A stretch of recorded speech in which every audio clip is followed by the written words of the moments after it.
Big up. Yes, people, we are live. We are live. Yes, we are live. Hello. Just want to make sure it worked on all the little different destinations. How you doing? Welcome in. Episode 159 of the Untitled series, also known as the Immaculate series. I hope you are too blessed to be stressed. I'm feeling pretty good because guess what? We finally have some Tottenham Hotspur football to look forward to. Honestly, can't come soon enough. It's been a long time. Feels like the longest dry spell I've ever been in my life. But you know what? We move. We've gone through longer, like international breaks and all the such. But honestly, my heart is aching. But not today. It's aching for this weekend because I need some Tottenham Hotspur in my life. But I'm glad that everybody's here. I'm assuming you probably need some Tottenham Hotspur in your life as well. And if you're not, if you're a rival fan, hello, how you doing? Appreciate you being here. Look, whether you're live or on playback, I appreciate you first and foremost. Just want to say that off the top of the show. Appreciate all the YouTube chat members. I've got a cool little panel lined up for y'all, and I'll bring them out in just a little while as they get here.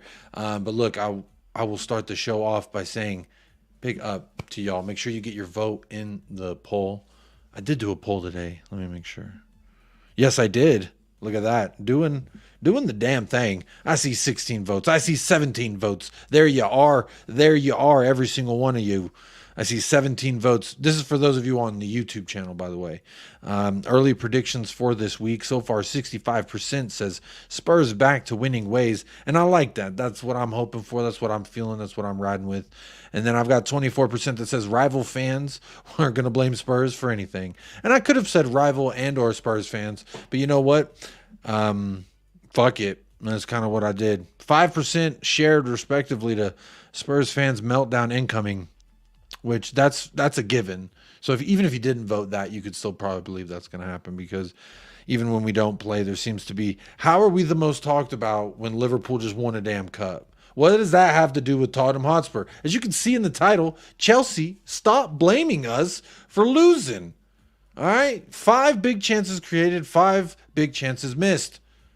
That's not Tottenham or Pochettino's fault as far as I'm concerned.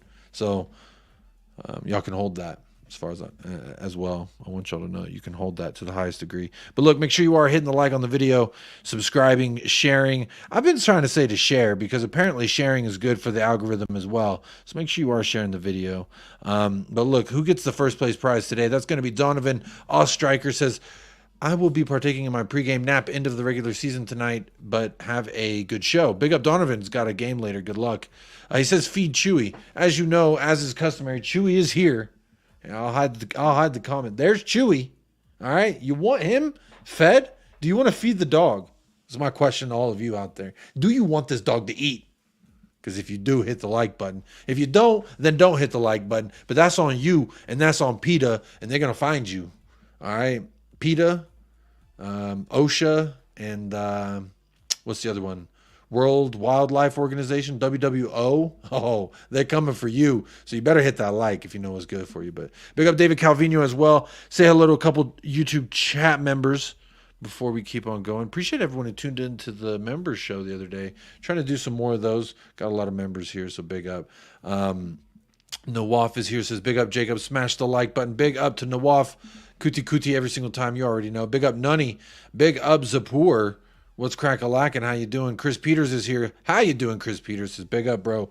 Big up to you, my friend. Good to see you. Hey, Panda Ball, what's up? Talk to me nicely every single time. David Shear. Morning, Jacob in chat. Good morning, David Shear. How are you doing, my friend? Lee Smithy Smith. Talk to me nicely. Big up, Jacob. Hey, the first piece of merchandise that I make is going to have a little United Spurs of America, and on the back is going to say, talk to me nicely. Or maybe I should put it on the front so that way I could wear it on stream. I don't know. Somebody... Who was supposed to help me with that? Talking Beer. Where you at, Talking Beer? You said you were going to help me with the T-shirts. You were going to help me with the merchandise. Where we at, though? David Calvino. How you doing? I think I already said hello to you, David Calvino. PJ's here. Hello, PJ. Nate Pie. Feed Chewy. Hashtag, do you want Chewy to get fed? He looks sad right now because y'all ain't hitting the like button. But look... Before I keep on going, I've got one guest in the back. I've got 2 more guests who will be joining me. And I know that's kind of strange. You're thinking, Jacob, normally it's just you rambling for maybe an hour or two. Sometimes a random Kuva or a Paul from Hotspur Hippie will join you. But no, I actually texted a bunch of people and tried to put together a little bit of a panel. So how about that? And guess what? I didn't put it in the description of the video because all you frauds that are like, I ain't going to watch unless it's a panel, you can hold that. All right? I ain't giving nothing away. Ain't nothing for free around these parts, as far as I'm concerned. So let me tell you again, make sure you hit that like button because I do have some beautiful, beautiful people lined up for you. And I did that for you. I'm talking to you. I did it for you. All right? So that way it's not, oh, here's just Jacob going through Twitter bookmarks. And honestly, no one's ever said that, but that's the little voice in the back of my head, that my critic. You know, you're always your hardest critic, right? And my number one critic is, oh, it's Jacob with his tweets again. Guess what? Shut up. How about that? But look, I'm going to bring out one of my guests because he's here. And he's coming to us live and direct from the stateside. We've got Sam from stateside Lily Whites. How are you doing, my friend? Good to have you back on the channel. How are you feeling? Short turnaround. Feel like I was just here.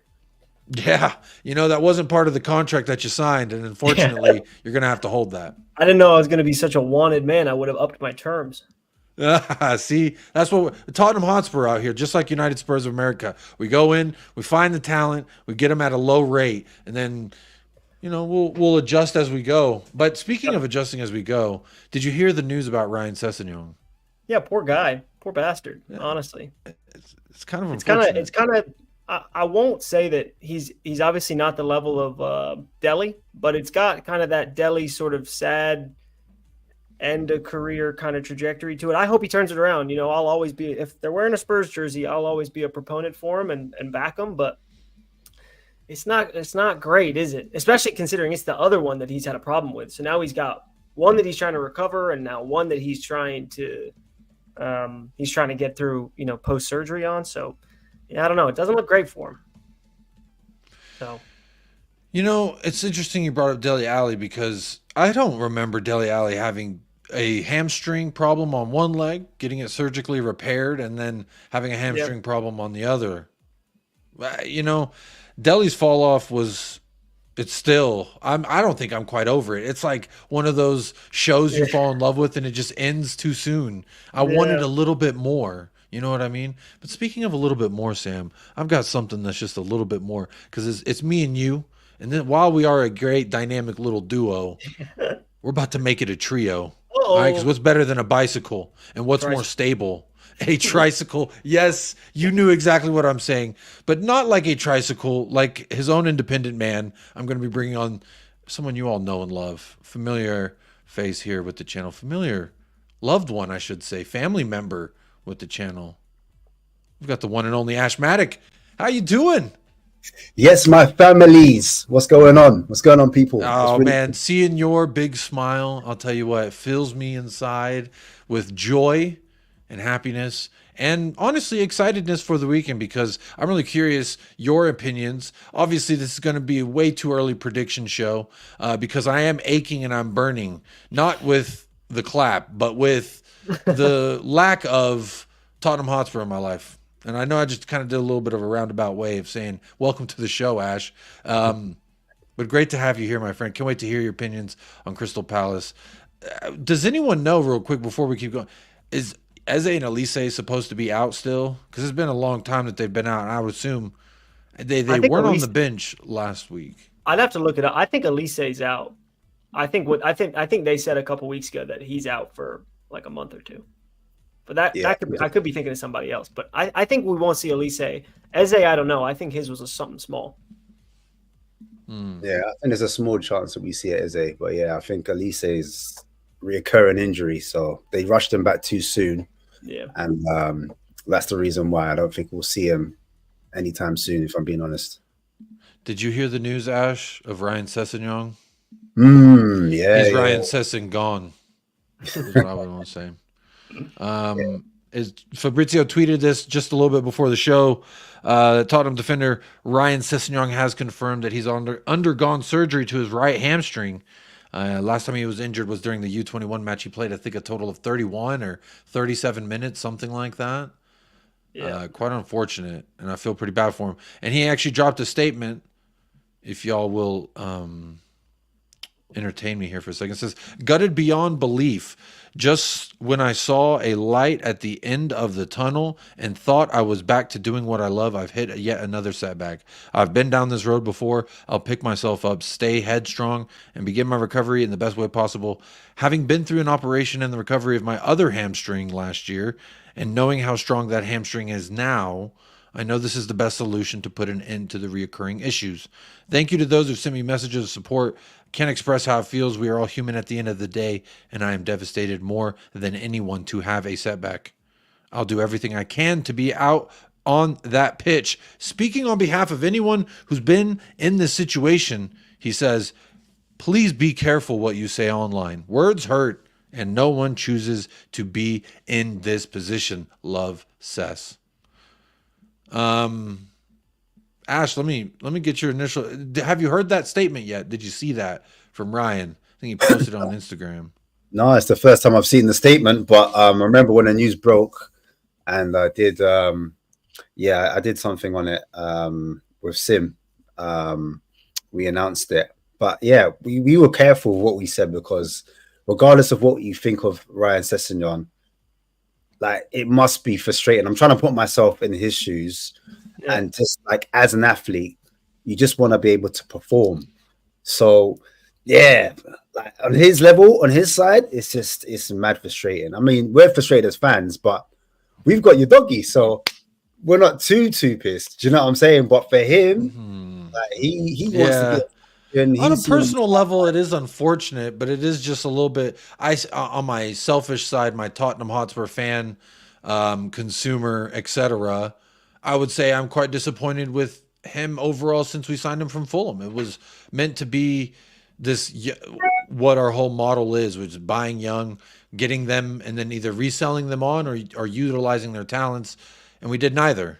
And looks like we're still going to do neither, because you can't sell an injured player, to my understanding. So quite disappointed. I think what's especially hard is that we bought him. Like, you would have thought that some of the systems that we've had over the last few years, Nuno, who was, his tenure was short, and Conte, who both wanted to play that wingback style, you really thought that, like, that. Okay, I think everyone, when they thought about when Conte was coming in, like, all right, we're going to put Sess right in that left wingback slot. And the fact that now we've got Ange, who doesn't really want to play with a system that, like, injuries aside, I don't think Ange wants to play with a way that really suits his. He's not a winger, and he's not a traditional left back.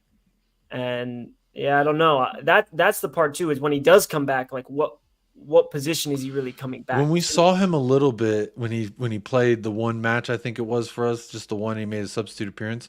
Yeah, he looked a little thickum. Was that just me, or he looked a little? You know what I mean? Like a fan of the game. Well, obviously, he can't do any legwork right now. So maybe. But how's he getting game time? You know? How did he get game time when he coming in with that the frame of Nikola Jokic? If you know the NBA, he just won the MVP, I think, for like the umpteenth time, and he's got a dad bod. Kenny and Dombele-ish, if I'm honest. You know what's mad? He's 23 years old. He's still young. He's actually still young. I can't believe how young he is. We had him, like, when Pochettino was around. That was like 2019. That's when we bought him. Yeah. And I feel like he's been around for ages. But yeah, I mean, from a fan's perspective, you guys are right. It is frustrating. And I was against Burnley. He came on. He was super high up. And Vicario was shouting at him because I think he was playing a fullback role, because he was meant to get back and follow his man. He didn't do that. And he was so high up, he kind of lost track of that. So he's definitely, like, got that attacking mindset. Like, he wants to get on the ball. He wants to make a difference. But yeah, like, it's a crazy one. Like, lots of people aren't super fans of Ryan Sessegnon, but I know Conte really liked him. Like, when Conte I was excited with the prospect of him too. When he first, there was glimpses of, like, I see something there. I can see scored. I mean, he scored in the Champions League against Bayern. In a match we lost, but at that point I was like, all right, this is the kid that we bought, and it seems like that's the high point of his Spurs career at the moment. Because it's honestly, I feel just not good about the whole situation as like a fan and as a human being who can understand how hard this must be for him. That's unfortunate, but it's also unfortunate for our club and for our team, because when we signed him in, what was it, 2017, 2018, it was you would have hoped that we'd get more in this. I feel like he is an indication of what we used to be. Like he's a shining example of how our club used to operate. Whereas now I feel like, kind of what Ash said, we've got the best left back in the league right now. So why are we concerned? We do need a backup. And if Ryan Sessegnon could live up to any of the hype, he could be a decent backup. But it just sounds like it's not happening. Now, I want to phrase this, and this is kind of the last thing I want to say about the Sessegnon thing, because I didn't plan to talk about this too much. But he had mentioned in there that I have my other hamstring worked on. This is obviously not verbatim. I'm fucking surmising, but so my other hamstring was worked on, and now I know how strong that one is. I know this is the best decision for me because this one's going to be just as strong as that one. And so to me, a little bit, I'm like, is he saying hold on for the comeback? Because I thought that's what we were already waiting for. But does that give? I guess the way I ended that question doesn't really lead itself. Let me phrase that better. This man's got one fixed hamstring. He's talking about the next fixed hamstring. Can this man come back robotic style? Yeah, does anyone have hope for Ryan Sessegnon Resurgence 2.0? I just feel like when your hamstring goes, you're never quite the same player. And he's always relied on his pace as well. And we bought him as a quick out and out winger, and obviously for us, he's playing fullback. At Fulham, he was an actual winger, but I just feel like left wing, a lot of people felt like before this all happened, it was time to move on with him regardless. And it's not like a bad mind thing. Like, it's not even a thing where people are saying, "Raw, like, it is what it is. He's got to go." It's just like you said before. It's time to move on. He's a part of the old guard, and we need to keep things moving. And maybe we'll have a better future somewhere else. And I just feel like he's missed that train, if that makes sense, for Spurs. So it really, as I just quickly glimpsed at this, anyone who's watching what I was doing,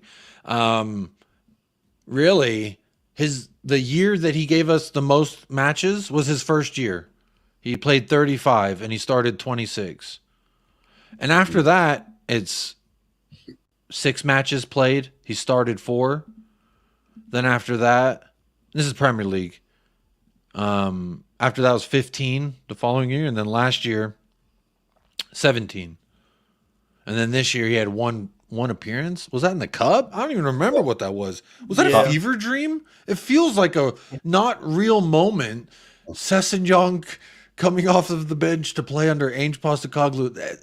Am I imagining that happened? That really happened, right? Towards the end as well. I think we had brought like Dane Scarlett on as well. And so if you were a Spurs fan and you had just tuned into the last 5 minutes of that match, you would have said like, who the hell is this team? Like, I mean, you've got like Sessegnon on the wing and Scarlett playing up top. It was a strange look. Yeah, it was. Yeah, oh no. And Ryan Sessegnon, actually, he got higher up the pitch than Scarlett at times. Yeah, like, is Ryan playing up front? What's going on there? Like, but it's unfortunate. No, I feel for him. I definitely feel for him because there's nothing he can really do about it.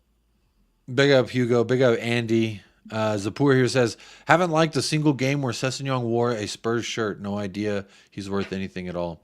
I would say it's one of those things that remains to be seen, but I think it's been seen, and we should. I think we bought him as well for the same price we bought like Son for. Now maybe in a slightly different market, but it's pretty crazy what 30 million does. You know, good and bad, honestly. Yeah, it says we got it for 27 million here. Yeah. How much did we get Son for? I think we bought Son for 30. Or 35. Yeah, 30, 35, something like that. Oh, we'll find out in just 1 second. Son's 6 feet tall. Okay. What a G. Yeah, we bought him for 30. Wait, so we spent 3 million more on Son. That's what it is. I'm pretty confident in saying that at the moment, Son's worth 3 million more than Sess is. I'm confident in saying that. Yeah, it's Quite unfortunate. Hey, hard comparison though, not a fair comparison. To be fair, Yeah.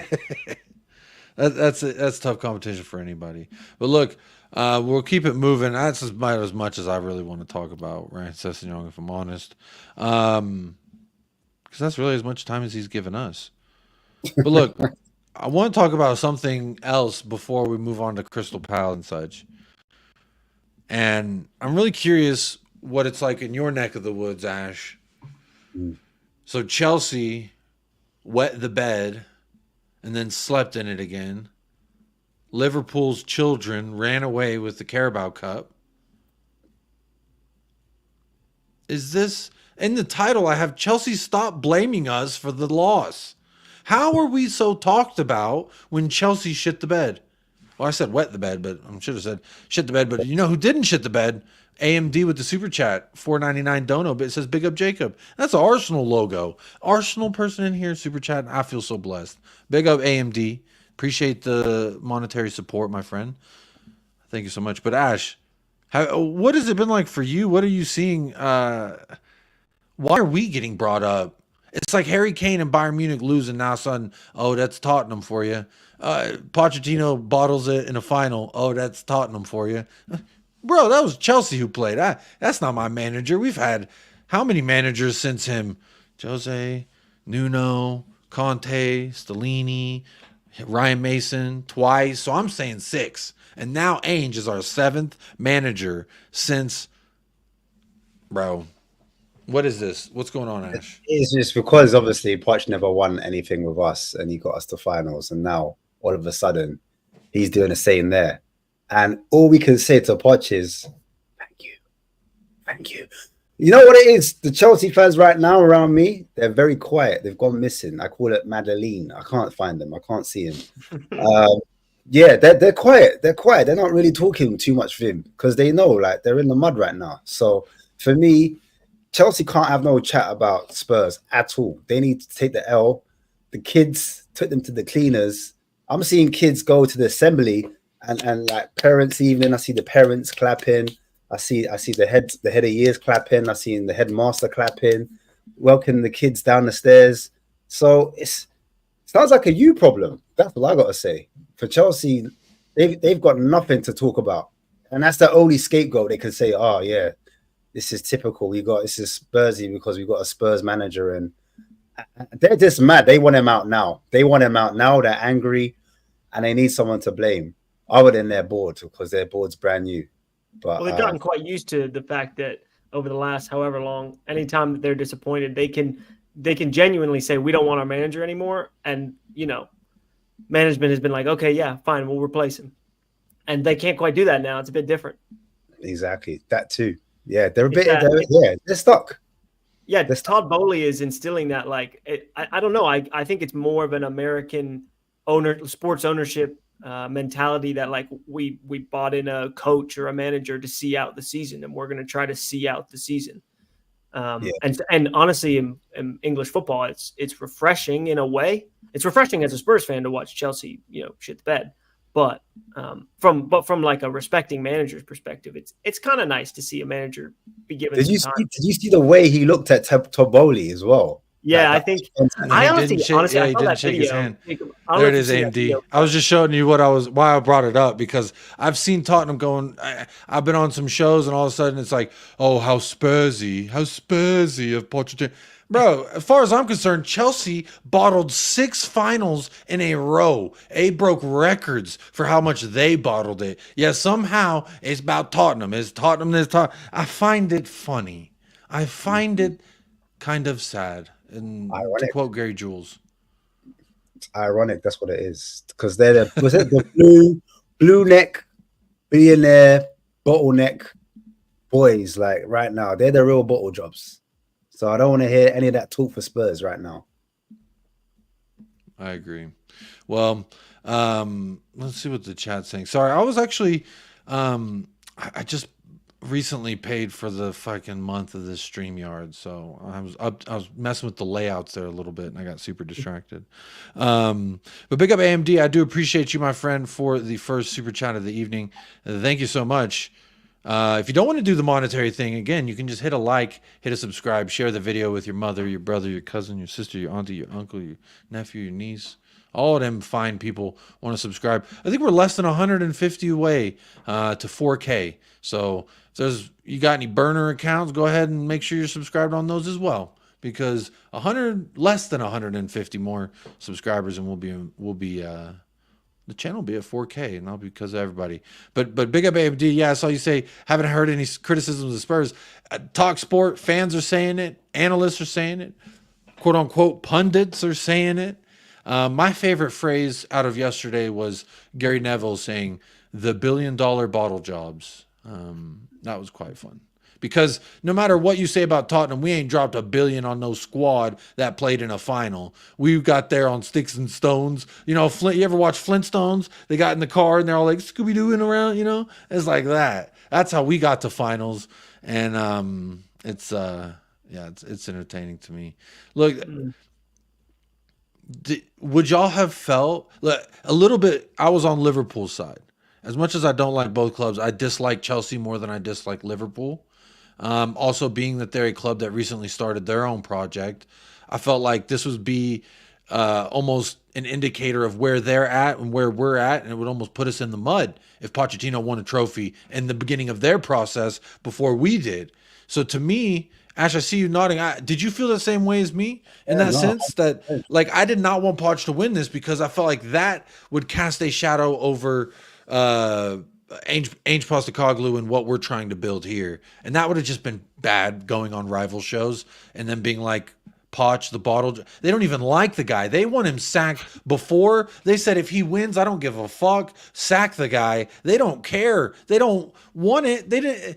To me, Ash, tell me what you're thinking. It's so weird. It's such a weird dynamic. You said it's either. I'm like, I'm all out of basketball. I'm telling you, I was like, these fans, yeah, Chelsea fans are like spoiled kids. I tell you, literally, they're like, they didn't care if they won the cup or not. They just wanted them gone. And I was like, listen, the way we've been working for a cup, like we were so desperate for a cup, and they get to a final, and then they're ready to spit the dummy out.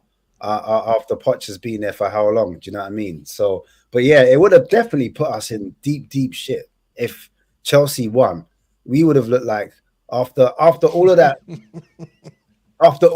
like we're back in, and Ange has had a great season, and then we've won nothing. Like we've won nothing in our season, and I don't think there should be as pressure on the Ange anyway to win something in your first season. But if Poch came in Chelsea's worst ever season, in my opinion, from what I've seen, and still win a cup, like that's disrespectful. That as much as I want to distance myself, and I just spent the better part of this subject saying, well, this has nothing to do with us. But then if they had won it, I'm saying all the things in turn it would have to do with us. But that's more of a. That's semantics. Let's not worry about that. AMD comes in here with another super chat. Big up. I appreciate your contributions tonight. It says, honestly, coming from an Arsenal fan, I was surprised how well Spurs transitioned after Kane left. You guys will be okay. Good manager and good owners. And I like that. This is a very objective take because everywhere I go, they're like, Ainge is a fraud. He's a media whore. He's this and that. They said, this is from other rivals that the media can't wait to get on their knees for Ainge Postecoglou. And to me, I always just felt like my expectations were relatively low, and he exceeded everything in all the avenues that I was looking for. But now I'm starting to have drawbacks in the pathway from the academy to the first team. I am getting a little concerned there, and I am curious about how that's going to shape out in the next. Because and now that I'm looking back at it, and when I was like, oh look, Jamie Donnelly's on the bench, so and so's on the bench, Dorrington, and all these cats, right?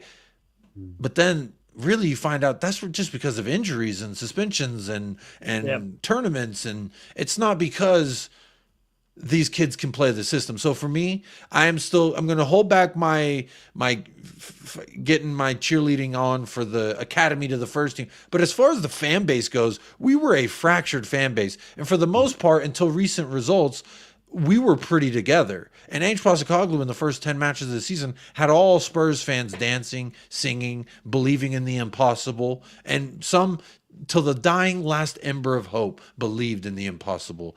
So I appreciate this take, firstly, because this is from an Arsenal fan who's giving props to a good manager. I don't know about good owners, though, because I'm hoping they'll be good boys now. they've been real naughty boys lately.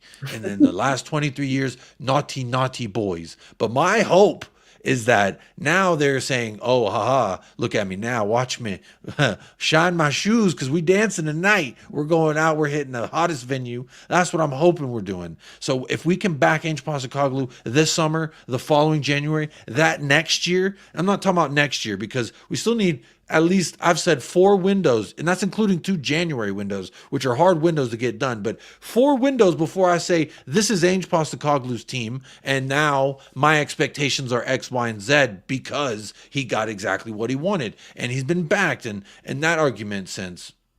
But that hasn't happened completely yet. Go ahead. Just to add to that as well, sorry to cut you, but if you think about it, Ange, the level that he coached at, in terms of like him taking the Australian team on, and taking them to a World Cup for the first time, in terms of him going to a Japanese league and winning a league, or going to Celtic and winning them a treble, he hasn't coached at this level before. So he's coming into a new territory. And then check it. Conte, obviously, he's being viewed as a world-class manager. So for him, for Ange, who's not considered a world-class manager, right, because he hasn't done it at that level, for him to take that same squad that finished 8th and transition them up the table to the top. And now where we sit now, we're 5th or 5 points off a 4th spot.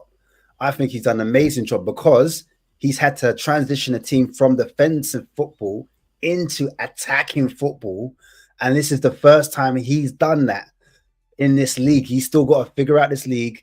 And the loss of Harry Kane, as AMD said, one of our best strikers ever. He's managed. How great is that? Sorry. You're back, baby. You're back. Don't worry. We got you. We got it. We got you. We got you. Yeah, home slice. But like he's managed to, like, we had no expectation. Fans were, like we said before, arguing, and expectation was really low. And he's turned it into a nightclub. So like you can't really knock the man. You can't really knock it. You look at a manager of Pep, who's been there for 7 years. You've been Klopp, that's been there for 8 years. And Arteta, that's been doing his project for 4 years. This is his first 6 to 7 months, in my opinion. Do you know what I mean? First 6 to 7 months, he's had the January window, and he's worked with what he's worked with. That's it. And he's doing a good job, in my opinion. Yes, it hasn't all been, guns blazing, like we've been smashing teams. It's been like up, and we've had a slight dip, and we're still moving. We're still here. We're still in a conversation, a lot of people's conversations. So, well, and going back, Jacob, on your point about getting a little frustrated about the academy players not quite coming into it, I think you see obviously Klopp, who is the benchmark for like what a manager is to do in the Premier League. He's obviously built something that he can just slot some kid who doesn't have any senior appearances right into the heart of midfield or right up top to play a number 9, and they can succeed because he's been able to build something. And so I don't have the same kind of impatience as I think like the U21s romped like Fleetwood Town 6-0 or something like that. And everyone's like, well, why isn't Jamie Donnelly playing? Why isn't Dorrington playing? And it's like, well, I think, to be fair, Ange hasn't had the opportunity to instill his system as much as someone like Klopp, who can literally he could stick one of us 3 in there and the system is so in place that they just know what to do. The system's built for them to succeed. And so I don't know, of course I want to see young kids come in and play, but I also don't want to do what we did to other young kids who came into systems like a Marcus Edwards or whatever, who came into a system too early into Poch's reign, didn't cut it, and clearly he's a good player. And so, I don't know. I don't think I have the same kind of impatience, because I trust, like Ash, what you're saying. I trust that he's here to build the system. He's only been here 6 or 7 months. He's clearly building something, and give it a year, he starts slotting kids into that where they can succeed. That's kind of my take on the kids front for Spurs, because obviously we have a whole crop of really talented kids. But I don't want to see them sort of sputter out and their careers kind of go off to die somewhere else. I don't want to see that, because we've seen too much of that over the last few years, in my opinion. Yeah, I agree with you. In that sense. So some interesting conversations in the chat. That's actually why I got dipped out. It was because I'm on the laptop and I'm scrolling like this, scrolling, and if you do too much diagonal, it goes back on the web browser, and so it just takes me into the StreamYard home screen, and that's why it kicked me out. But big up everybody in the chat. I see some interesting conversations. Big up Medarius. I see in the house AK. We got AK Mount Everest. Hotspur, how you doing? Big up panel. Am I the only one missing Spurs game this weekend? I would not miss it. I am not missing it, God willing. I ain't missing it. I ain't. Rich is here. This is the comment I was looking for. It says, I would have liked to have reached 6 cup finals.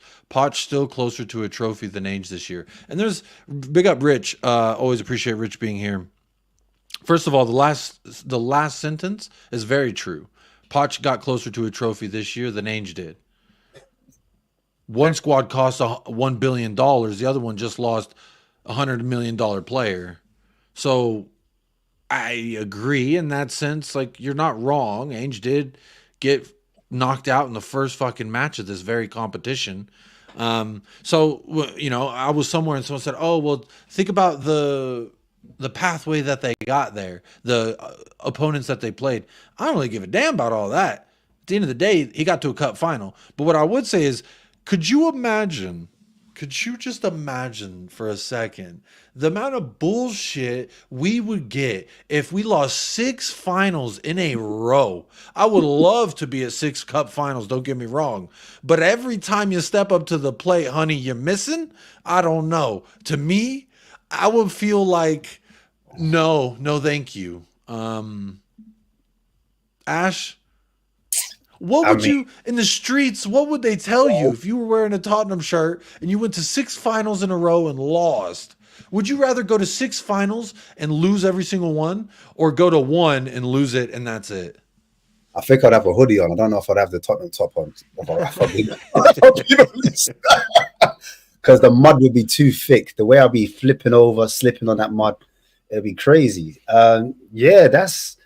You know what it is? What's saving them? The fact that they have won a Champions League twice, and they have won FA Cups.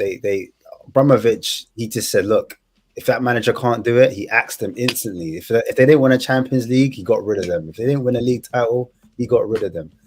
And so that's been their saving grace, like that chairman of Abramovich. But now that he's gone, now that Abramovich is gone, we about to see the real Chelsea. Yeah. Huh?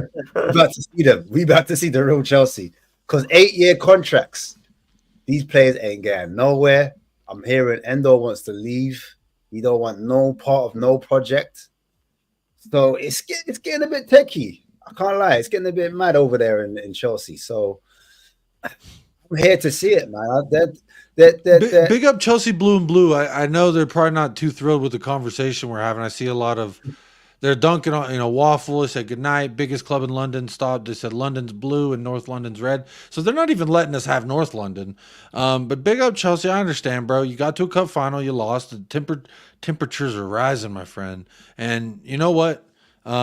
Spurs fans, just like Rich, would agree that, hey, y'all got closer. I argued for Poch in the sense that this man has got him in position to at least be into 2 cup finals. You could almost win the domestic double in your first year. Yeah, you're missing out on you might get Conference League, and half of the Chelsea fans that I've talked to or listened to, they spit at the Conference League. They hack to the Conference League, but it is what it is. Big up Panda Ball for the 3rd super chat. Chelsea fans would get if they made it to the Conference League and didn't win, and West Ham would have one over them on that as well. That'd be good fun. That'd be good fun to watch. I hate that West Ham won that fucking thing. I hate it. I wanted to win it that first inaugural year.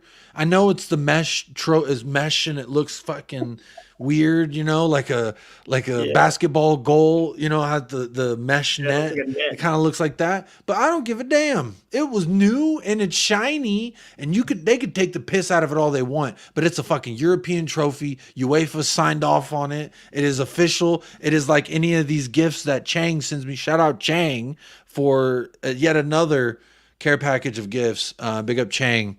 He says he doesn't want me to show them, but So I'm going to respect his wishes. But big up Panda Ball for the third super chat. Says, you need the same system top to bottom. Come on, you Spurs. Big up Panda Ball. Great to have you on the chat last time.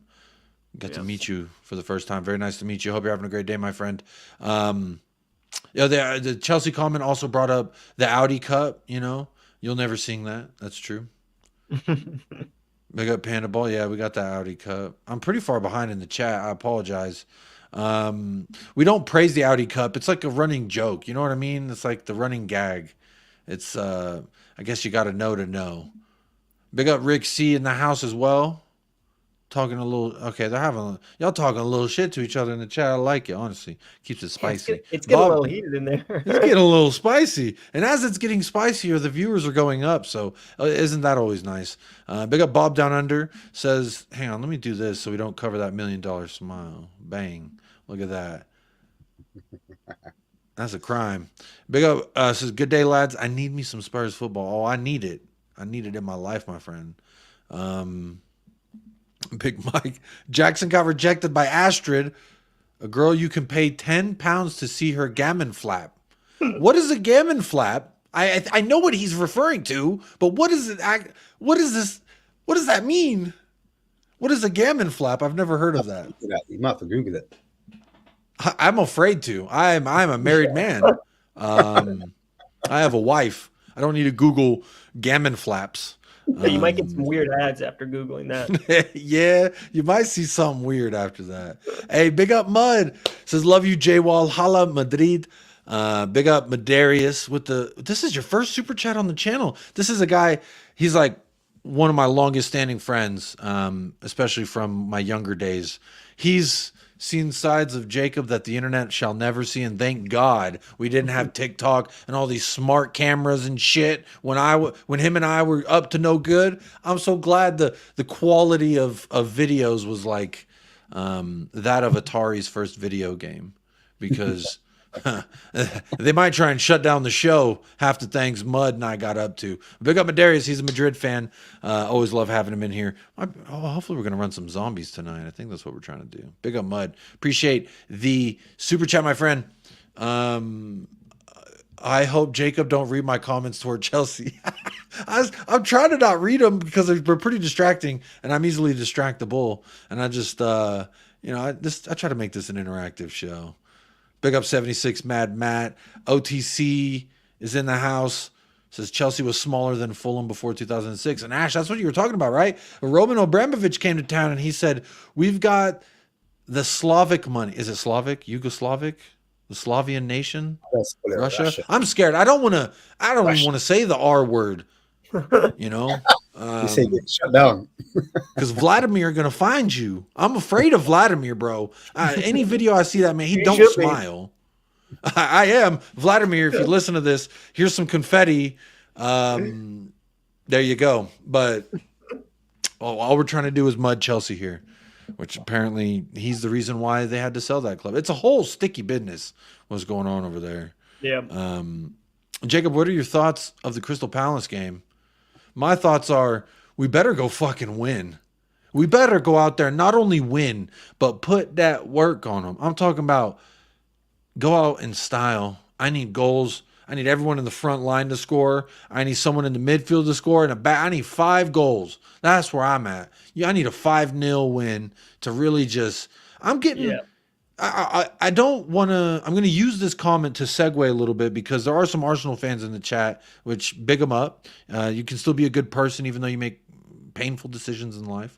But I've been seeing them in the last 3 games. I think they've scored like 16 goals, something like that, in the last 3 Premier League matches. And 16 goals. Well. I hate to say it. And they're keeping clean sheets. I think 1 goal. Sam, when you see Arsenal doing this, and I hate it. I hate trying to be objective, so y'all got to help me here. But Arsenal, they're doing shit. The players are looking like they're worth the money. The fuckers, we have decaf Declan and they have a spicy Højbjerg.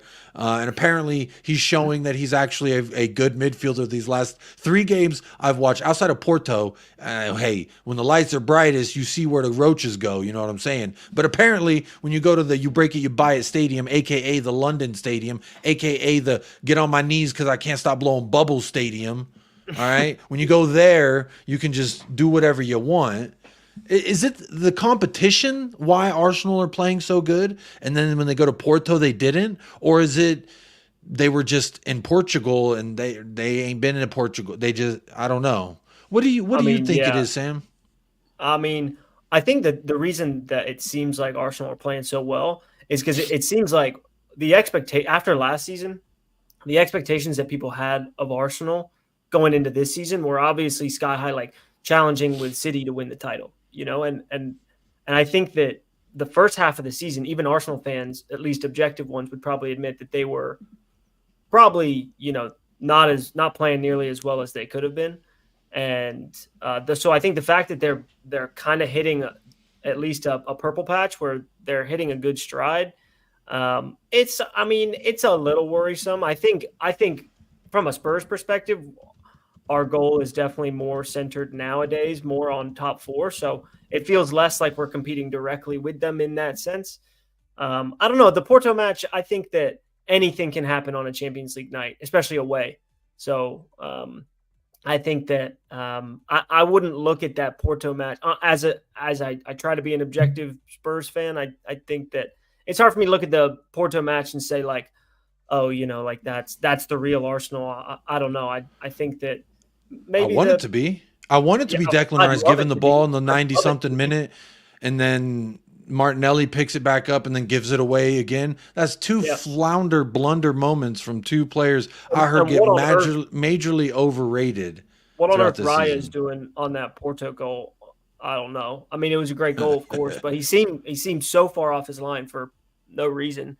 I don't know, but to be fair, as a goalkeeper, when your pseudo captain, not your hair flip captain, but the shadow captain in Declan Rice, when he gives it away, you're naturally going to be, because he just got the ball, and you're going to come up a little bit because now y'all are going to start pushing forward, you think. So you come out a little bit, and then what happens? He gives it away, you back up. But then Martinelli gets it again. So Martinelli has it, so he starts going forward with it. So now you're moving forward. As a goalkeeper, it's muscle memory. It is just a natural flow that when your team is pushing up, you as well push up as well. It's just it's almost this innate. So he's probably not even thinking it's late in the match. 0-0. He's not assuming 2 giveaways in 30 seconds is going to be something he's going to have. But then again, as a goalkeeper, it's your duty to get back to your line, to get back into defense. And he tried to get there, but it also just shows he's no Guglielmo Vicario. No. And how grateful am I that we got him and not David? Any day. Mainly just because he's huge and he's got a wingspan of like an NBA player. But what? Ash, what about you? I try to be as objective as I can, but obviously I'm going to dwell on the Porto result because it makes me feel better, reminiscing about their mistakes leading to a loss. LOL. I hope they go out at the round of 16. Real quick, I'm going to caveat the question for you, Ash, because if they go out at the round of 16, I'm going to say in Europe, they are no better than Antonio Conte's Tottenham, because we went out at the round of 16 to Milan, a historically bigger club, I would say, than Porto, and I feel fine saying that. But Ash, what's up? What do you think about Arsenal? Are they legit? How long can I keep my agenda going if they're scoring fucking 16 goals in 3 games? You know what the worrying thing is the set piece thing. That's what I don't like, because with Arsenal, you're used to them playing on the ground, doing their passing through the lines, whatever, blah blah blah. But when they added the set piece coach, I was like, that's what we had. Oh, why are they copying us? When I saw Odegaard dropping like Maddison, I said, that's what Maddison does. What are you copying us for? You should just stick to doing what you were doing before and just being pragmatic and being boring and being safe and trying to control the possession. All this goal scoring business, I'm not really liking it. And I don't like that they've done it at this particular time of the season, the business end of the season. In fact, that is the worst time to come good. And like they were getting the results, but playing. Is this a correction of what they did last season? Because last season it was 11-point lead. They were out running, and then they started falling back towards this. Or it was around this time they started looking different. And it's this time that they did the opposite of what they did last year. And I hate it. I hate it. For me, I think I'm hoping, and look, this is the caveat to your original question. For me, I'm hoping that they go a little bit further in the Champions League. So that takes their eye off the ball. It takes the eye off the prize, which is the Premier League. And you know they're not going to win champs. You just know it. You know they're going to get to champs. And I mean, they can beat Man City on their day. Don't get me wrong. But in a cup competition, I just feel like it's slightly different. Yeah. This isn't the best Bayern Munich we're seeing. But again, there's teams in there that could make Arsenal slip up. So the further they go in this competition, I think it distracts them from the league. It's an extra game they don't need. And it could cause them problems in the long run. And I say that as I hope. Because at the moment, as I've already said, they're just finding different gears at the moment. But I still can't see them like beating like a Klopp in his last season. A Pep, like that's done it time and time again. Like remember, Arteta is he's the younger, yeah. He's the apprentice. If he does Pep and he does Klopp, he can't be the master. He can't. I wouldn't be able to live on this planet if he was. When the teacher becomes the master. Yeah, no, I don't. We're not there. We're not. I don't. There's no way we can be. I refuse to believe that that's a reality. I will say some of the teams that. Well, one second. I'll just say that some of the teams that they have been putting up these numbers against, though, are teams that don't play great out of the back, and they're teams like West Ham, who they absolutely smashed. Who obviously their goal is to win the ball in the midfield and hoof it up to Bowen to go do something amazing. And so I think that teams that play well out of the back tend to play well against Arsenal, because Arsenal, the thing that they do probably better than anybody in the Premier League is their press in the opponent's third is so good. The way they win the ball back, and he takes that directly off from Arteta's time with City. So I think if you get enough teams and run of games where you have people trying to play out of the back against Arsenal and doing it successfully, that seems to be the way to kind of break them down. But as long as teams keep sort of playing into this whole letting them win the ball back off them, we're going to keep seeing 5-0, 6-0. Frustrating. I hate it, man. I start watching the game. They go up 3-0. I'm like, fuck this, bro. Why am I watching this bullshit? Sorry, they just done Newcastle, and I'm like, you know what? We did Newcastle 4-1 as well, but we were at home. They were at home. Do you know what I'm saying? We've got to go away to them and do a job, and we've got to go away to West Ham. Both games are beatable, but both games, in a Spurs perspective, are slightly banana skins. I'm not gonna lie. I'm looking at West Ham, and for some reason, West Ham tried to turn up against us. It's so annoying.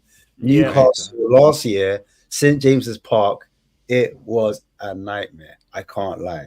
So we have revenge for both of them, because I don't think West Ham should have beat us at our home ground.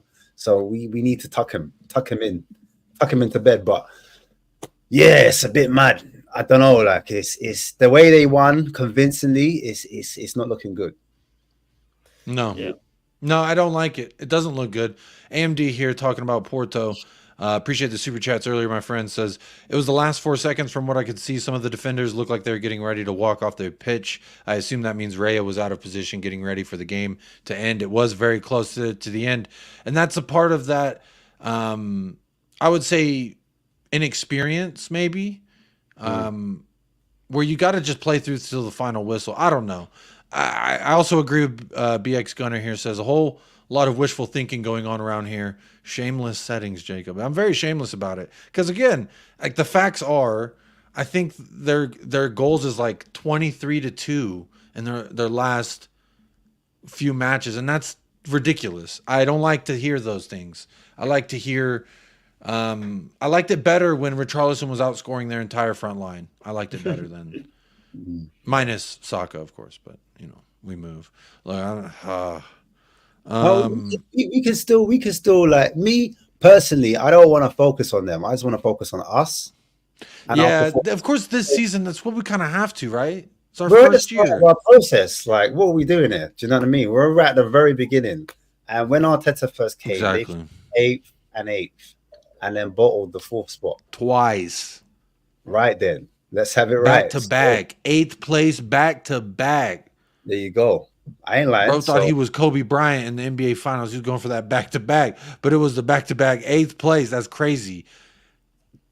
No, it's true. So, and then they have all the nerve to talk to us because we're whenever we fell off the top of the table. Granted, I was enjoying the shit out of it. I was at my most shameless settings when we were at that top of that mountain. Boy, that wind was blowing. I felt good up there. I'll tell you that much. But speaking of feeling good, while we're at the top of things, but how do we even take this to the next level? What would be a good way to bring this? I was talking about us falling off the top, but when I remember how it felt at the top of said mountain, when that wind is blowing the windiest, I say, hey, you better make sure you got a thick windbreaker jacket on because things get slicey and dicey at the top. And you know what? That's where the wind blows the heaviest. And this is kind of a really bad way of introing the guest, my next guest. I was trying to build it up like it was... we were somehow still at the top of this mountain. But when I see this man smile, it makes me feel like I'm on top of that mountain. Let's bring in good friend of the channel, Jay, rated R. How are we doing, buddy? I'm good. How are we doing? Good, man. Good to have you. Good to have you in the chat, my friend. How are you? We've been talking about a whole slew of things. Okay. I kind of don't remember what direction we were going with. But my first question for you, Jay. What's up? Crystal Palace, are we winning 5-0? Glasner, new manager bounce. Couldn't happen to a nicer club, right? I don't know. I'm not. I mean, we don't really. I mean, this is the thing with us at the moment, right? It's like growing pains is probably the best way to describe it, right? Growing pains. So that's what you got, and that's what you got to deal with. And I get it. Like, I feel like a whole 90 minutes, I feel like I've not seen us play well for a whole 90 minutes for a little bit now. But on the flip side, everyone in the Premier League is pretty good, right? So, like, again, Palace is a tricky game. All of these teams are tricky, and I think I was thinking about it the other day. Like, I was watching City, and I was watching. Do you remember when we beat City? And Rodri gave the ball away. Højbjerg tackled him on the edge of the box and passed it to Kane, and Kane scored. And I remember watching that, and I was thinking to myself, you know what? Yeah, this is what we do a lot on the pitch.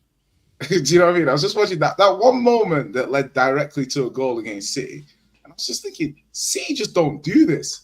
City just don't cough the ball up in stupid areas, because if they did, you'd be through on goal like you are when we do it.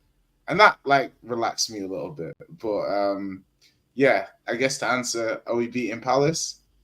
I think so. But I need a convincing win. I don't want this down to the wire, butt clenching time. I need it done and dusted. Put the cat in the cradle, and let's just enjoy this win. I guess it's just because it's been 2 weeks now since, or it will be 2 weeks by the time we get to game day, and it feels like last match day I haven't really got over it, and I really need a good statement win to get over it. That's kind of how I'm feeling. But before you got here, Jay, we were talking a little bit about Chelsea and Arsenal, and there's a few comments, from Arsenal fans, Chelsea fans, etc. And there's a super chat that Arsenal fans are giving some praise to Ange Postecoglou and what he can do here. And is it a matter of I'm getting too ahead of myself as a fan, Jay, that I'm expecting more than where we're ready to deliver? Okay, so the way I see it, and I kind of like, in the summer, I was like, Ange is the guy. Ange is the best manager for Tottenham based on our situation at the time. I was like, this is the best person to lead us forward. Everything is predicated on progress. You know, like that's what everybody wants to see. You know, so I'm the same. I'm not just gonna give it to Ange for the sake of giving it to him. Do you know what I mean? I expected it to be like this through the season, so this is normal to me. But next season comes more expectation. Do you know what I mean? Next season, like, one could be a bit more critical. So I just think that, you know, we're a good side. So are Villa, so are United on their day, so are Newcastle on their day, so are Brighton on their day. You know, like, we've had more on our days than they have so far this season. But that doesn't mean that we're going to have more on our days than them between now and the end of the season, right? So I'm looking at it kind of from the point of view of saying tactics or players, because it's got to be one or the other. Either the players aren't good enough to implement the tactics, or the tactics aren't quite right. Do you see what I mean? And between now and the end of the season, I think we'll find out.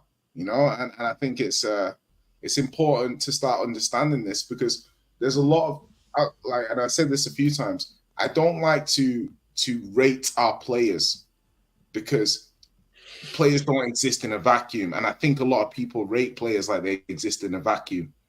If you want to tell me that this player is the best player in the league and that player is the best, okay, then why are we conceding so many goals?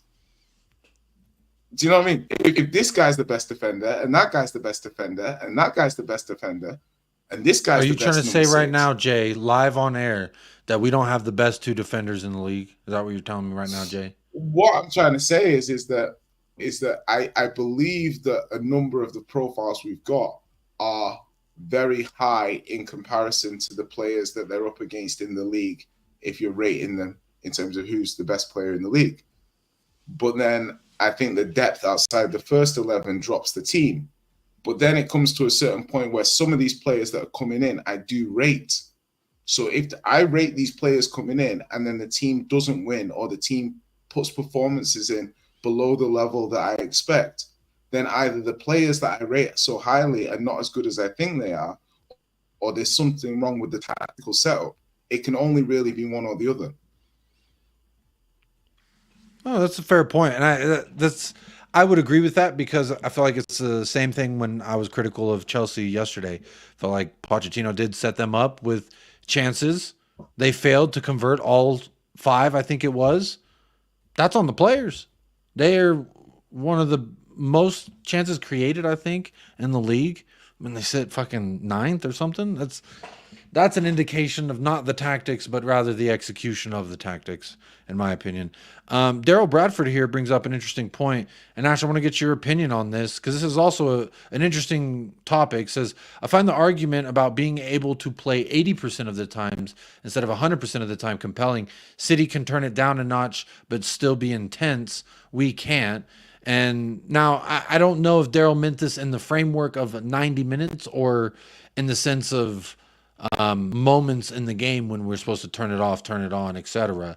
Ash, from your perspective, I rate your tactical analysis and breakdown, so I want to throw it to you first, and then I'll go around the panel and get their opinions as well. Is it a problem that we are just go 100% of the time, thus leaving so many chances in behind these, what I'm going to say, the league's best defenders? Because I'm partial and biased to Kuti and to Mickey Van de Veen. I love our center backs, and they have conceded a lot of goals as a unit. But for me, I don't know if that's necessarily tactical or personnel-wise. It's clearly got to be one of the two, kind of like Jay was saying. What do you think it is, and what do you make of the whole, should we be turning it on and off during the 90 in regards to how aggressive we are, or how I think you know what I'm trying to say. I'm just kind of rambling on here, but what do you think?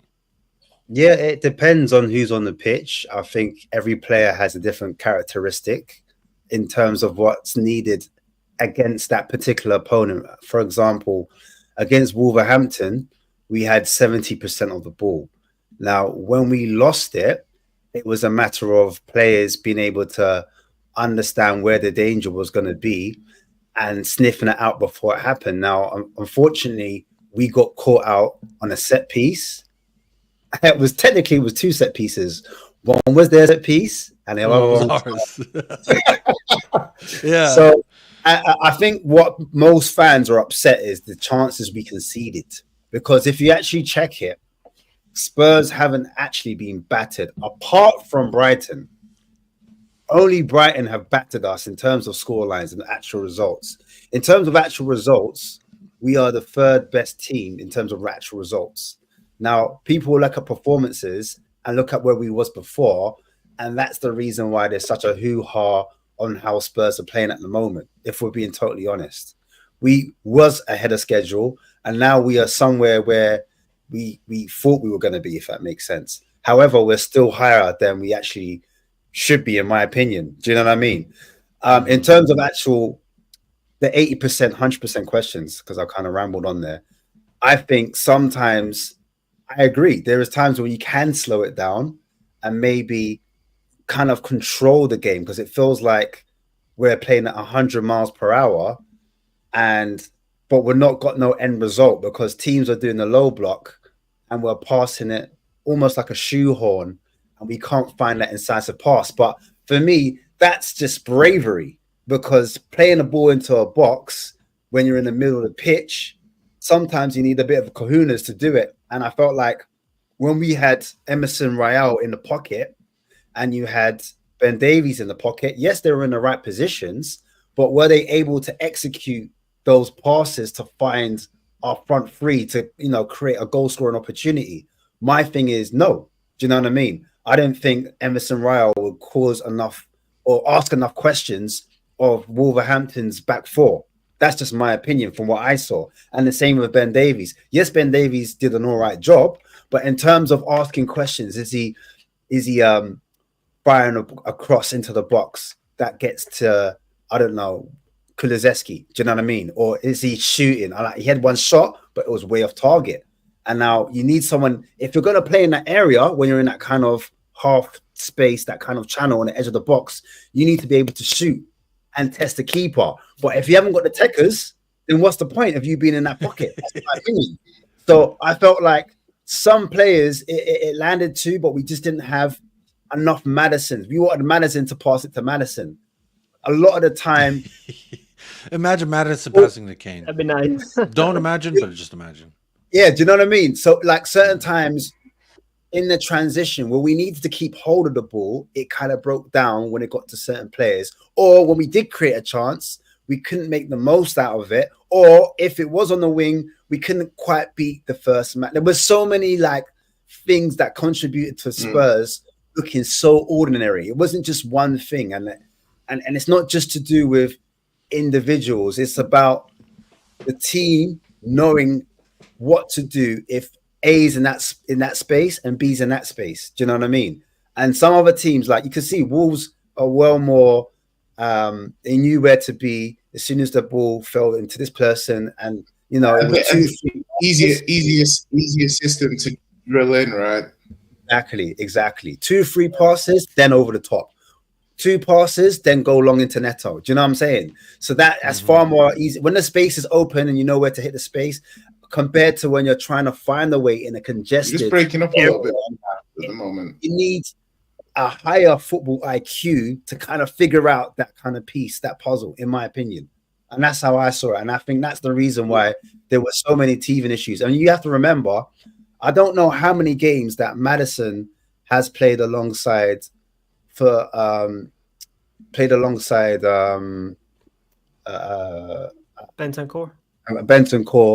or even Ben Davies or Emerson Royale. Do you know what I mean? Yeah, I see what you mean. Do you see what I'm trying to say? So certain times he's making a pass and he's thinking, your doggie's meant to be here with me, or your doggie's meant to be like, do you know what I'm trying to say? When I receive the ball and I turn, I'm expecting to see Destiny right there. Exactly. Yeah. And then Destiny, what I thought was really good in the start of the season, he was able to get to the byline like a Doku and do that cutback. Do you know what I mean? like he did against Bournemouth, did a little cutback, and Kulusevski run across to the near post and finished the goal. A bit like when Maddison and Son had that first relationship against Arsenal, and Maddison ran to the byline, and then he cut it back like a winger, and Son was able to finish it in that tight little space. Do you know what I mean? And so when you've got Richarlison up front, and the movement's slightly different, I'm not dissing Richarlison's movement, but it's not quite the same. It's not quite, he's not pulling players out of position the same way like, Son has done. And people have criticized Son maybe in a low block. He's not physical. You can essentially defend Richarlison with one man. You don't need three men in working together to lock him down centrally, I don't think. I mean, he can't hold the ball. Like, Richarlison will give you a different type of headache. Like, he's a busybody, he's physical, he lets you know you're there. Do you know what I'm saying? So he has strengths. But in terms of off the ball movement, in my opinion, like that's where he needs to improve in his game. He needs to know to shuffle across, to curve his run, to maybe check back and then dart into the run, or maybe just take players away. Do you know what I mean? And then work on that first touch, hold that play up. You can bring in a Kulusevski, because sometimes when we're trying to play a quick transition, you need the prop man to drop into midfield and you need him to hold on to it. And then we can progress up the pitch. If he's losing the ball in that first instance, then the whole move breaks down, and then it's a turnover, and then Wolves have got a chance, and then we're like, oh, we're playing awful. Do you know what I'm trying to say? So that's what it is for me. Like, it's teething problems, as some people would say, and certain players in certain positions, they have certain strengths and certain weaknesses. And so that's what it is. Our wingers, when they cross the ball into the box, it's not necessarily beating the first man.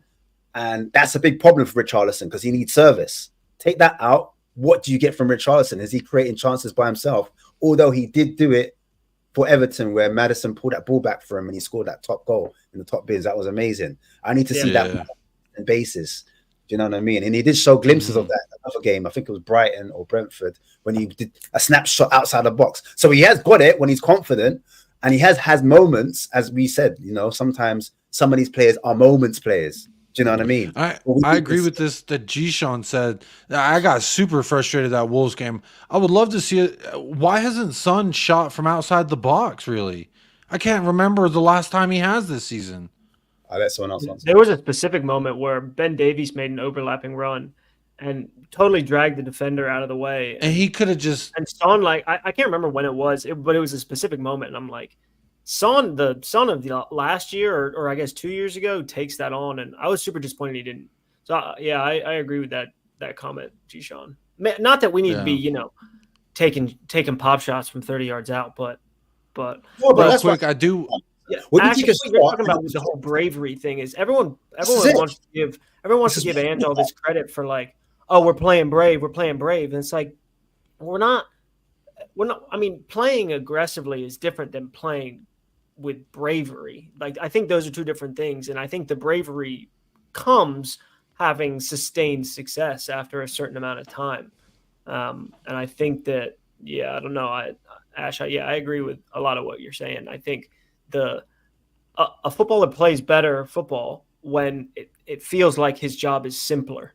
And the reason that we saw Emerson have a horror show against Wolves is that, when we were singing Emerson's praises, it's because he was just playing right-sided.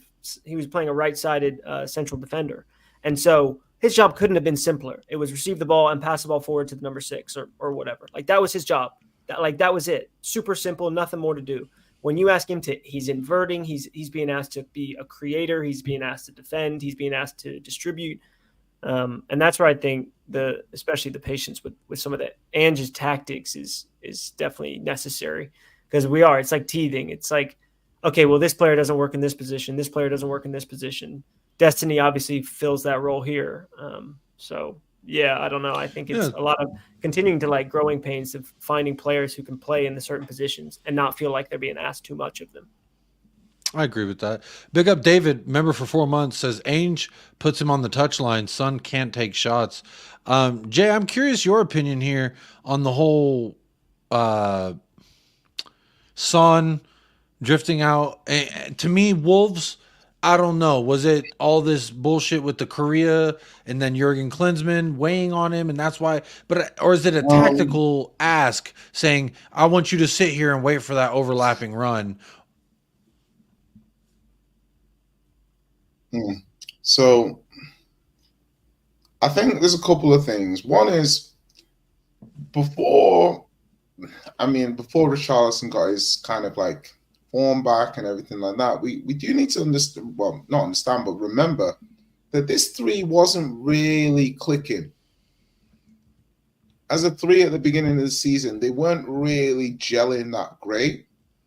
And when they did start gelling a little bit better, Richarlison was playing on the left and Son was playing down the middle. And the Premier League, obviously, with it being a very high level, very high intensity league, Son as a winger versus Son as a 9, I'm a huge fan of Son as a 9. Like, I think he's a top level Premier League forward in the 9. You look at players like Watkins and stuff like that. There's different types of number 9s, and we do need a mobile target man. The new modern, like give me Calvert-Lewin from a few years ago. That kind of mobile target man type player. We don't have that profile. Valise could maybe be that profile. You see him playing what you're in, but from my point of view, it's less about Son as a touchline winger or Son as a winger in this system, and more what are we doing with the wingers? What are we trying to do? So it's not what I want. Do you know what I mean? Yeah. Because if Son is carrying out Ange's plan to the T, then he's giving Ange what he wants. It doesn't matter what I aesthetically want to see from Son, because that's not. But I want shots, Jay. I want shots, and I want them now. Hey, listen. But if you want shots and clinicalness and things like that, let's get him down the middle. That's the point. As in, if you look at Son's best attributes now in his career, I'll take him. And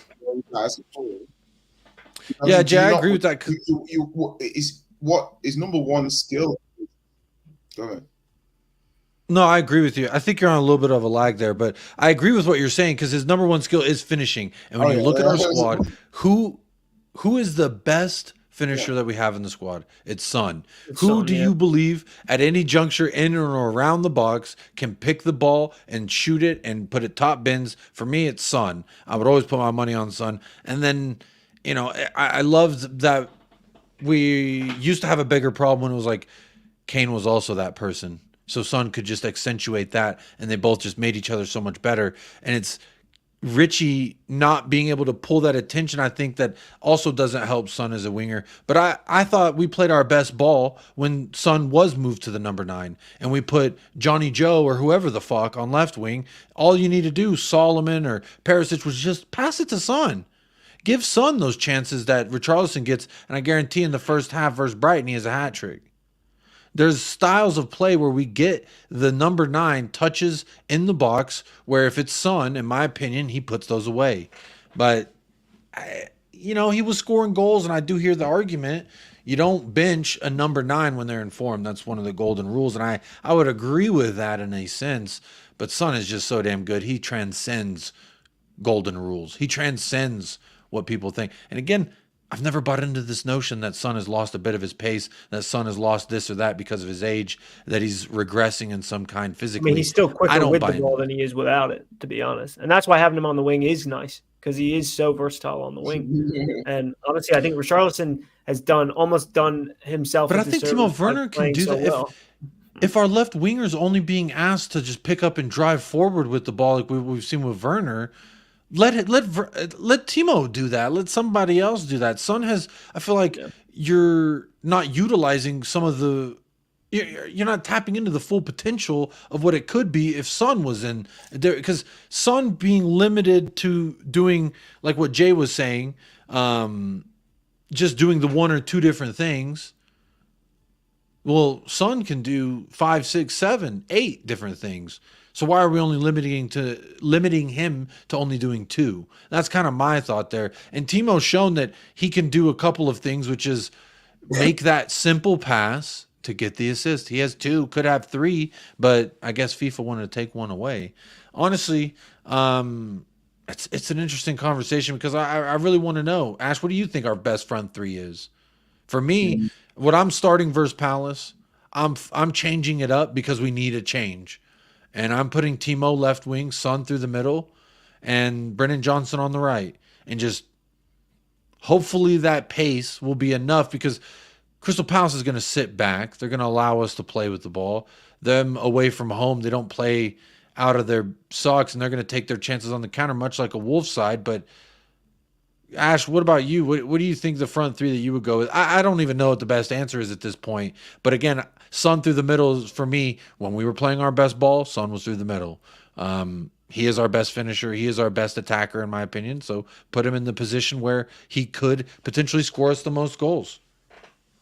Real quick, before you answer that, Ash, super chat from David says, put your best finisher close to goal. Simple. Exactly what I'm saying. And you can't tell me Richie link-up touches are better than Son. Put Richie in when we need headers. I like Richie coming in at the later stages of the game, because when we were playing our best ball, Son didn't play the full 90. He'd go in there, get his goals, and come on out. And that's we don't need him for that full 90, in my opinion. But is it more that we should play to who our opposition needs? Like, if it's Crystal Palace, maybe a Richarlison in the middle is more needed, because they're going to sit and camp in that box, and we need to put in balls over the top so we can head it. What do you think, Ash? On the evidence of from what I've seen, I haven't seen Richarlison score many open play goals with his head. He has scored with Forest when we did the ball over the top from Kulusevski from the right, and he scored that goal. But apart from that, I'm starting to struggle with how many goals he scored with his head in open plays. More set pieces. His first one's in the Champions League when he was struggling in the Premier League. Yeah, but in the Premier League, I'm talking.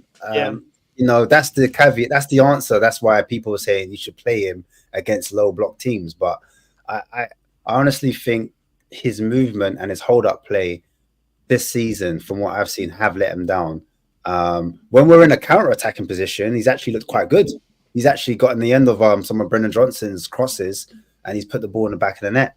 So there's an argument for both, I think. I personally would prefer to bring on a Richarlison, because I think that's when he adds a bit more vim. You know, you're bringing someone on against a low block team, you're struggling, you need an answer, you need to switch things up. You could change your winger and you could change your striker and say, look, let's cross things into the box now.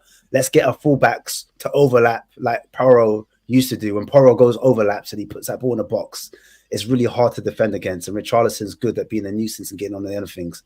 But I would be a bit controversial here, and I would start Kulu on the left. I really like Kulu's hold up. I love Kulu on the left. I'm not gonna lie. Whenever he plays centrally as that, he goes to the left, like shadow. I liked it when he drifts to the left. I do. I can't lie. A left footer on the left. Something feels right about that. Yeah. So I wouldn't be mad because he's got a decent left foot on him, and I think maybe his delivery might be slightly better, and he might be a little bit. He might go on the outside as opposed to cutting back on the inside and being predictable, in my opinion. I know modern day managers like their modern wingers to cut in on their stronger foot and shoot. But if you want your winger to be a traditional winger, I'm just saying maybe you put a Kulu on the left. He's got good hold-up play and is good at transitional play and would help the doggy as well. And then maybe stick Son in the middle as the number 9. I think that could work. You know what I'm saying? And then maybe tracks back really well for a winger as well. Exactly. And I think if Udogie is out again, I don't know what his status is for this weekend, but allegedly he's supposed to be back. But it's Pedro Porro who's a question mark. Okay. Well, Porro for me, who of our best back four is the weakest defender. He's our best attacking defender, but defensive wise. But Kulu works miracles for Porro on the right hand side when he tracks back, and so yeah, I think Kulusevski. I see a comment in there from Phil Coy's like. For me, the front three starts with Kulusevski. But Ash, you keep going. I didn't mean to yeah, no, that's fine. Anyone can anytime. It's just he's first on in so many ways. Like someone could say absolutely not. Don't put Kulu on the left. That doesn't make any sense, you know. But yeah, I'm just old school. Well, Phil's got a good point that Kulu for all of the points of me being like, God, why did you do that? Or why did you, in his decision making in the final third, all the other stuff he does really well. He does, like Sam was mentioning, he does track back well. He does defensively help that right hand side with Pedro Porro. Now, were you gonna say something there, Sam? Just on that, can I ask? Are you? I was just gonna ask, are you saying that in isolation? I don't know if I'm still jumpy. No, you're No. good. No, we hear you. Yeah, I see you. Oh yeah, I In was just gonna isolation, say, when you critique Kulusevski, are you or praise him? Are you praising him in isolation, or are you praising him in comparison to his peers when judging him? So when we're praising him, you're talking about the Elises, the Netos, the Sakas, the Cole Palmers, Silva's. etc. Do you see what I mean? So it's almost like, again, I don't necessarily talk about Kulu's performance. So when people are like, he's so this and he's so that, I'm like, well, I mean, do you know what I mean? It's one of those where I'm a bit like, well, no, I see what you mean. Is he the best of a and bad from a bunch, sense, or is he genuinely quality? when I take a step back and I look at our right wing position, Kulusevski is not my ideal right wing. He's not what I would look at in a player and say, I want that guy on the right wing. He does offer things that the aforementioned, that they don't do, which was hit that was it the equalizer at the death versus City? I don't see Elise jumping up and dunking on Nathan Ake. I don't see Saka jumping up and dunking on Nathan Ake. I don't see Neto. Someone made the bastard. dirt kite comparison a while ago. I was watching on commentary, and I can't unsee it. It's like he works like a machine, and I think he's why'd you have to tell me that?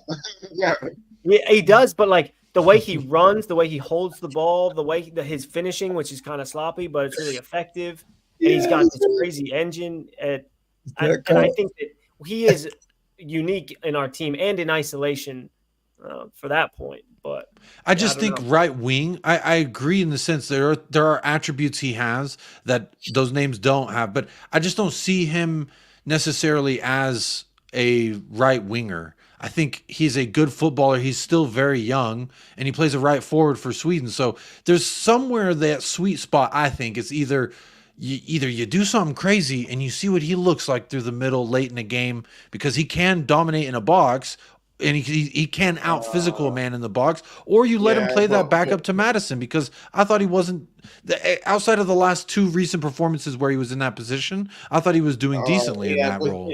If you blow the audition, that was a big, like, do you know what I mean? Like, to me, I don't really see why he should be ahead of Lo Celso centrally. Like, as in, like, if they're both getting chances to play, why should Kulusevski, like, not saying he failed, but if somebody's saying to me, Kulusevski had his chance against City and he showed, okay, maybe you can't be trusted there. We can put you there if we're down on bodies and stuff like that, but can we trust you to play in that position? And I know it's City, but there's certain. The thing with Kulusevski is I like the player. I think he's a good player, yeah. But where the club wants to go, real soon, some people who are saying he's this and that, I'm just observing. Do you know what I mean? I think he's a good player. I think he's had good games. I think he's also had games where I'm like, wow. Like, do you know what I mean? We have seen Kulusevski when he's in a Tottenham Hotspur shirt we've seen less games of him being good than we have of him being bad, I would say. Last year, that was a big problem for me because he had a great half season, and when he first got here. I'd say 50-50. You say 50-50? Hey, I think that's probably fair. I just get frustrated with him as a winger. When I see him out there on the wing and the defender knows he's going to cut it in on his left, he's not going to swing this in on his right. And the one time he does, we get a glimmer of hope. Like, to me, I just think he's good, and I kind of agree with what you're saying there. Like, is he where we're trying to go? We exercised that option before we had even appointed a fucking manager. He can be, though. Like, if you remember, like, games that he played, like when he played, I think it was like Bournemouth last season or something, when he's got dancing feet, like his feet are dancing, and you're looking at him, it's like the goal versus Wolves. Yeah, like he does nice stuff. He's looking like just a moment. Yeah, he's like almost like a less skilled, left-footed KDB type, but he doesn't have the. It's like everything's it's like he has the capacity to do everything. Do you know what I mean? It's almost like we see what he's capable of, but he doesn't give it us as often as we'd like. But on the other side, like, you look around, I like to look around at the other wingers in the league to compare him. And, you know, you look at someone like even like Leon Bailey, like now he looks the business. For 18 months to 2 years, if you would have told me 2 years ago, if you would have told me Leon Bailey 2 years ago, I'd have said, what are we doing? But Leon Bailey today is a different. So where are you? I'm a little confused, Jay. So where are you with Kulusevski? You like the player. He has been bad. He has been sometimes. I love Gattuso. Sometimes maybe good. Sometimes maybe shit. But where are you at? Do you think he's going to cut it in a Tottenham shirt, or is this a guy that we should be looking to move on? Where? Because I feel I'm indifferent. I'm a little bit splinters on the ass cheeks here, because when I watch the 90 minutes and he's starting as a right winger, I get so frustrated at a lot of his final third actions. I can't help it. But then he has that fucking moment versus Wolves where it's like ooh, smashy, and I'm like, that's very nice. Because he has the moment. You know, that's what I'm saying. I can't close the door because his moments are still there, but I'm like, I get so frustrated. I think it's interesting that we're talking about like right wing, because honestly, I think we have a good problem on the left side, which is that Werner has shown us that he can't quite finish. We all know that, but he can create, and he can take it both inside and he can take it to the byline. And so his finishing is obviously crap, and we all know that, but whatever. But he can threaten inside, outside, and he's got pace. Son can do the same, inside, outside, and he's got pace, but he's got finishing. Through the middle, we've got a good problem in that we have two good number nines. But on the right, we have two players who want to play completely different ways. We've got Kulusevski, who wants to hold the ball. He wants to drag it back onto his left, maybe put one in, across the box to Madison. Then you got Brennan Johnson, who looks like he's in a race to run to the byline. And he looks absolutely totally afraid to go on his left foot. He's spun Josko Vardiol. That is one thing he did do well when running like a madman. But like we talk about a system, and we talk about tactics, and it's hard for a number 9, almost in Richarlison's defense. It's hard for number 9 when you play 60 minutes with Kulusevski and Richarlison has to hold his run because Kulusevski's going to track back on his left and put one in over the top or something like that. And then when Brennan Johnson comes on, Richarlison has to run hell for leather towards the goalkeeper in hopes that Brennan Johnson's going to beat his man and cut one across at the byline. So I think we're talking about like moving players on. It's just we have two players on the right-hand side who play completely differently. And we have this debate like, who to start, who not to start. But it's, it depends on how we want to play because they're two completely different players. That's just my perspective. I mean, just from, like you said, Jay, just observing, I'd see two completely different players. And that's the only time with Ange's system that I'm like, that's where we need a little bit of recruitment for, like, what kind of player do we want on the right-hand side? Do we want a player that can play both sides? Because right now we have one of each, I just think that... I think... Go on, Ash. No, I'll just be quick on this one. The type of players we do have, they're quite similar in terms of Werner and Johnson and Son, in terms of like them wanting to run in behind. That's more, they're more forwards than wingers, if that makes sense. And the profile of a winger, we haven't really got many of those apart from Solomon. I think Solomon may be the profile where he's a man that is more an out-and-out winger, can go on the outside, take a man on, likes to dribble, etc., etc. Most of these players, they don't really dribble past players like that. Maybe Son, you would say, but Johnson hasn't really shown to be the player that can dribble, especially when he's on the touchline out wide. He hasn't been shown to do that. But I just feel like with Werner, as controversial as it is, I just think he's shown that he can get in good positions. And a lot of fans were saying, look, why don't we feed Werner? Werner's always in that good position. Why are we not using him?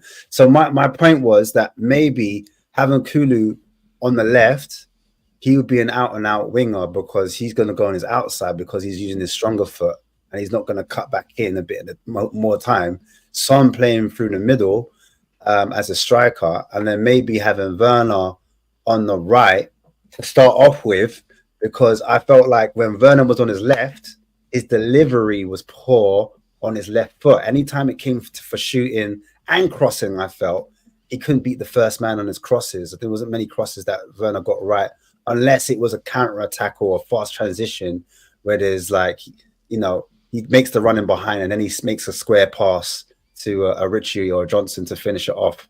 But I just would like to see maybe out of the best out of the bad bunch, maybe trying. And this is the only reason why I'm saying it is because the front three haven't been working. This is all experimentation. I always want to see something slightly different. And I want to see, really what I want to see is the Maddison-Son relationship spark back up again. Because for me, that's what's working. Yeah. So I want to put something that was working back together, regardless if I agree. Who plays on the left. I agree with you, Ash.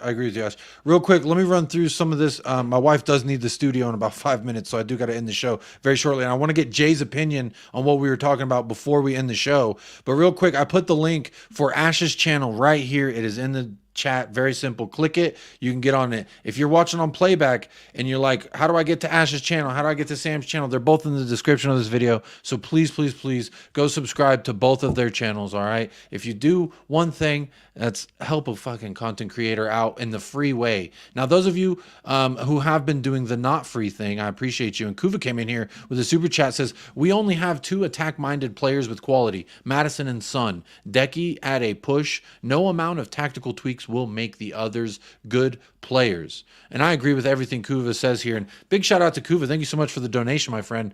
Well, such a great friend of the channel, such a great man. What a man, what a man, what a mighty good man. Yes, he is. That's what I'm going to say about Kuva every single time. And also David Shear, another mighty, mighty good man is David Shear. Yes, he is. With 5 United Spurs of America memberships gifted. Big up Derek, Carm Janju, Paul Cowell, Inakoma, and James Bond. Hopefully it's the Pierce Brosnan James Bond. That's my favorite one because of 007, GoldenEye. But Jay, before we sign off the show, please let me know your opinion on this attack. Kulusevski, what is the final ending point here? Big up, David. Appreciate that. Yeah, so great points by Sam and Ash. I think that it's really interesting to see that how the team's going to be put together. I've never been a guy that thinks that all the wingers should be the same, because obviously you want to have different skill sets so you can have different things. But great points on the differences that other players have. Here's my issue. You have Son, you have Werner, you have Johnson, and they're all kind of like straight line, inside forwards, inverted wingers, right? So now the profile of the wingers that you bring into the club has to be dribbly to an extent because you already have straight line wingers. Now, my problem with Werner, which has just crept in the last few games, is 15 million, cool. But then you look at it and you say, okay, well, if he's not going to beat a man, he has to do the other stuff, like nice passing, nice creativity, helping the team. Okay, if he's not doing that consistently, then we can't buy him. Because it's a place in the squad, regardless of 15 million, where it's like you need one or the other, because you've already said that ball striking isn't there. So now what we're doing is there's not enough goals. So when you look at Liverpool, for example, their forwards can all get goals. All their forwards are getting goals. Every single one of their forwards, if they don't get at least 10 goals, in all comps, they're screwing. They're the first club in like the top 5 leagues to have all 5 of their first choice forward men score double-digit goals. That's so just to back up your point, Jay. No, and this is just the thing. It's like Kulusevski. The one thing that I always try and be is calm with these players. They're young players. They need to develop. They need to grow. They need to get better. So, you've got to give them the freedom to make mistakes and try and get better. That's just the way it is. But on the other hand, next season, things crystallize a little bit. And I think the rope that a lot of these players have been getting, even players that I like, it can't exist. And I think the big thing for me is when I look at like Klopp's first team, I look at Pep's first team, I look at other managers who've tried to Arteta's first team, the big continuity thing is the team 2 years in was fundamentally different from the team that they took over. So there's players in this first team, wingers in this first team, players that are starting right now, I think are going to be starting for Spurs in 2 years who will not be. Yeah.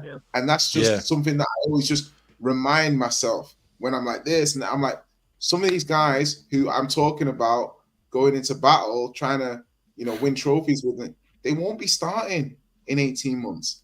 And that's just the way it is. Do you remember when Højbjerg was starting for us? I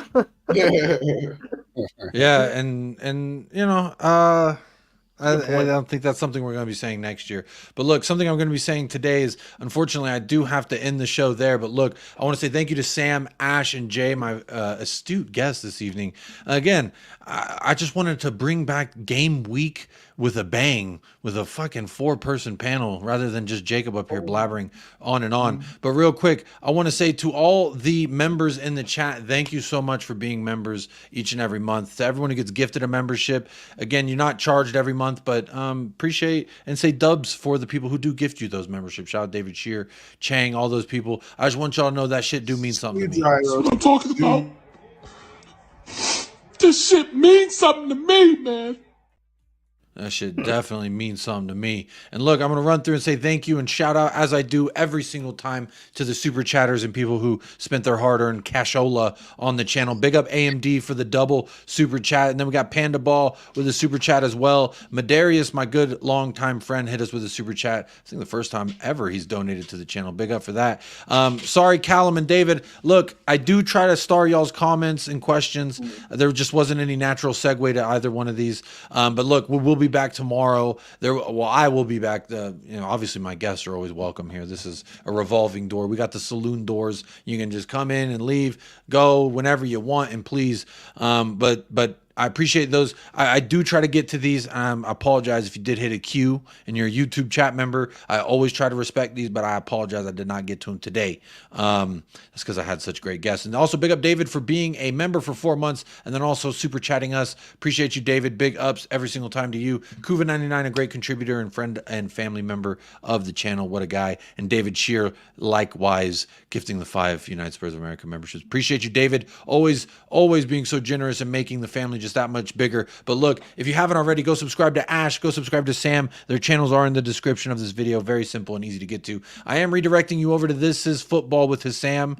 He's got A-listers show. I think they're still dunking on Chelsea. So if you want some more content to have during this hour break, I will be on American Waffle after in about an hour from now. A little bit over an hour, I'll be on American Waffle on Staffy TV for the weekly fucking show that we do over there. If you want some more of me at my most shameless, well, I don't know. I'm pretty shameless on This Is Football every week. I'm pretty shameless on Staffy TV every week. Not so shameless here, but what a great show. I just want to say thank you again, Jay. Thank you, Sam and Ash. I appreciate y'all. And everyone in the chat, if you haven't hit a like or shared this yet, what are you waiting for? Get to it. It's absolutely free. Make sure you do that. And I'm going to end the poll as well. Last thing, ending the poll, 111 votes. So did we hit 100 likes on the video? If we didn't, this fucking dog, where'd he go? Chewy? He's not getting food. We're at 88 likes. We need 12 more likes until this dog gets fed. So y'all think about that. I want you going to bed at night thinking, did Jacob feed his dog? I don't know. Let's make sure the video has 100 likes and the dog will get fed. All right. And if we hit 150 likes, I'll fucking give him a piece of my dinner. How about that? But until next time, folks, the last things I need you to do is stay blessed, stay fresh. I need you to up the lads. And as always, come on, you Spurs.